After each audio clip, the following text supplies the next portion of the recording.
Hello YouTube, this is Devin, and here's the deal. I lost the commentary audio, the original commentary audio, for this video and the next video, so I'm re-recording it. So this is not a live commentary. I'm recording this commentary a few days after the game footage that you're looking at right now. But that doesn't matter, because we're off to go meet with the Greybeards. Anytime now. There we go. Alright.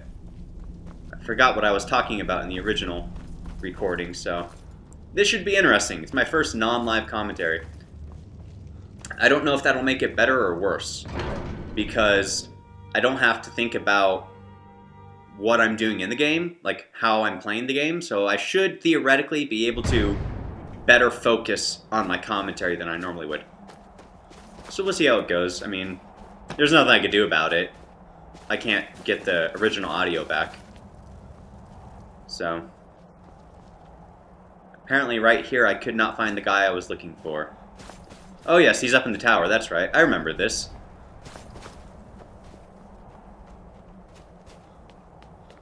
So let's talk to him, see what he has to say. So, you spoke to Parthenax. The dragon blood burns bright within you. Did he tell you what you wanted to know? Did he teach you the dragon rend shout? He did not, but he told me how to find out about it. Well, so be it. If he believes it is necessary for you to learn this, we will bow to his wisdom. Turns out I need an Elder Scroll to be able to learn the shout so I can defeat Alduin, so... We have never concerned ourselves with the scrolls. The gods themselves would rightly fear to tamper with such things. As for where to find it, such blasphemies have always been the stock and trade of the mages of Winterhold. They may be able to tell you something about the Elder Scroll you seek. Alright, well, you don't really seem to like the mages that much, it seems. Now these dialogue options right here, none of them are really essential to the main quest, although I would highly recommend, if you have time, which I don't because this is a Let's Play, but if you have time, go through and talk to him about all those. It's very fascinating. Now right here, I'm going to be using the Become Ethereal shout. I have to unlock it first.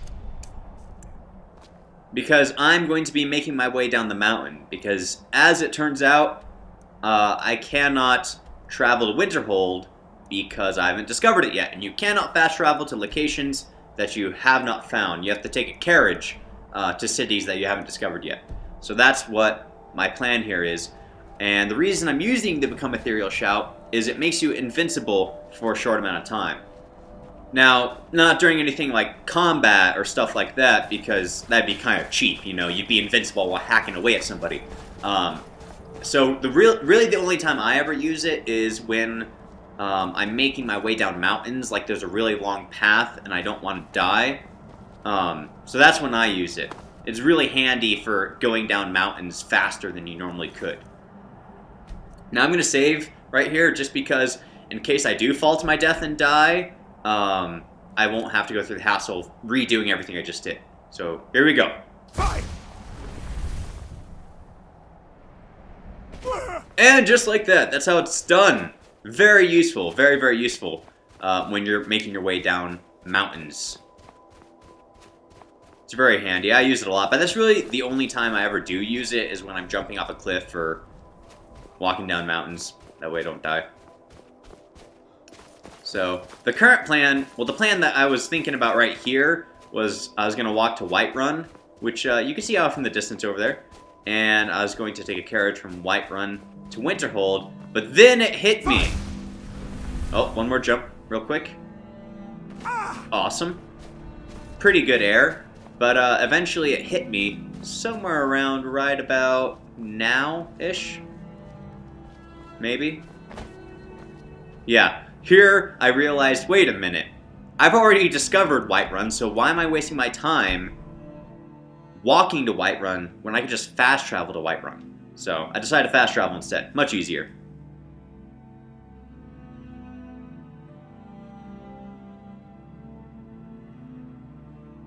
Loading screens are annoying. Right, so we're here in Whiterun. Let's go talk to Bjorlam, take his carriage to Winterhold. I have money this time too! Need a ride? Yes! I'd like to hire Take you to any of the hold capitals. I'd like to hire your carriage. I have money. I have money this time. Where do you want to go? Can you take me to Winterhold? Climb and back and we'll be off. Thank you. This time I have more than just 17 gold. Steady.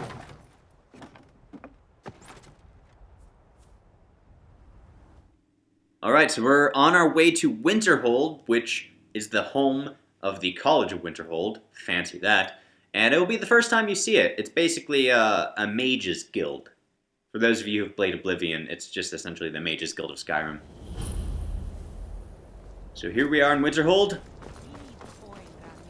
And there's... oh, random quest. We're gonna ignore them. But whenever you see people talking to each other in town about an important subject, it's normally a quest. But we're gonna talk to this lady. Cross the bridge at your own peril. The way is dangerous, and the gate will not open. You shall not gain entry. But I really need in because I need this Elder Scroll thing, so I could go defeat Alduin, so you guys don't all die. But anyways, enough about that. What is this place? Oh, forgive me. Most who arrive here do so because they have heard of the college beforehand. This is the College of Winterhold, a safe haven for mages in Skyrim, a place of wisdom and arcane knowledge. Will I enter this place? Perhaps. But what is it you expect to find within? An orc dude who could tell me where to find an Elder Scroll. Something like that, along those lines. That'd be nice. Do you? It is true there are some here who have spent years studying the accumulated knowledge of the scrolls. But what you seek does not come easily, and can destroy those without a strong will. It would seem that the college has what you seek. The question now is, what can you offer the college? Not just anyone is allowed inside. Those wishing to enter must show some degree of skill with magic. A small test, if you will. Well, that's good news for you, because it turns out I'm Dragonborn, and I can do these crazy things with my voice called shouts, and they're like crazy magical attacks. They're pure awesomeness. You should let me in. Dragonborn? It's been so long since we've had any contact with the Greybeards. Do you really have the voice? I would be most impressed to see that. Okay, No time to talk. Snitch or double-cross me and I'll kill you. Now? Really?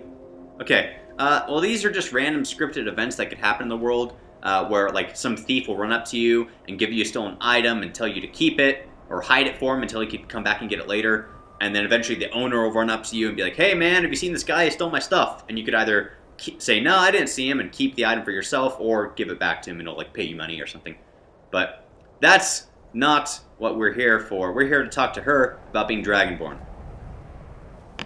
Now, this part is actually pretty cool. I'm going to save just in case she freaks out and attacks me, but basically, she wants you to use a shout, and you could use whatever shout you want. So you could attack her, and she won't care. So we're going to use Unrelenting Force and send her flying backwards. Now, I won't get a bounty or anything. Now, And as you can see, she's getting up. She's perfectly fine. No bounty for me. It's all good. And I get to get into the college. so the stories are true. You are Dragonborn.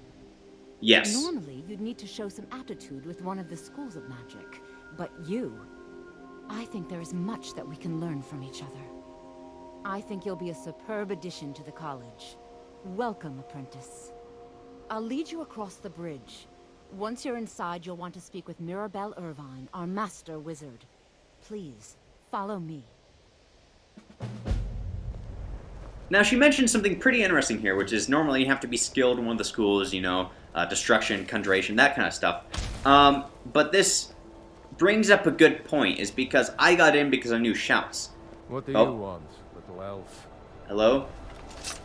No Okay. sign. Goodbye. But anyways, she let me in because I could perform shouts. Now, what I've been wondering is if they make a future Elder Scrolls game, what are they going to do in terms of the magic? Because they've already set such a high bar with the concept of shouts, I don't know how they're really going to top that. And you can't really do 2 games in a row about you being Dragonborn and being able to do shouts and all that, otherwise it's just kind of cheap. So I've been wondering how they're going to replace shouts. And I've been wondering if they're just going to take the shouts as they exist in this game and incorporate them into the already existing magic schools like Destruction and Conjuration and all that, and if they'll just meld it in, so the shouts are now just normal magical abilities, but we'll see. And this is the college. Pretty fancy. I like the architecture, but I don't really care for the lighting, because it's a really cool place. Not like awesome, but just like all the tones are really cool. They're blue and gray, and it takes away from the warmth. I've made myself rather clear. Yes, of course. Alright, that guy's a Thalmor. We're not going to bother with him right now. He's important in the college quest, which we'll be doing later. Don't worry, I will be doing this quest line. But he's a Thalmor guy who's basically trying to snoop around and fulfill his own agenda within the college. He's basically using the college for his own means. Oh, and there he is. Concerns are not among them. Whatever. Yeah, pretty much everybody in the college kind of hates him. He's annoying, but got a cool little blue spire thing up in here, and I don't know why I'm in here, because I don't need to be in here. I need to be over here in the Arcanium.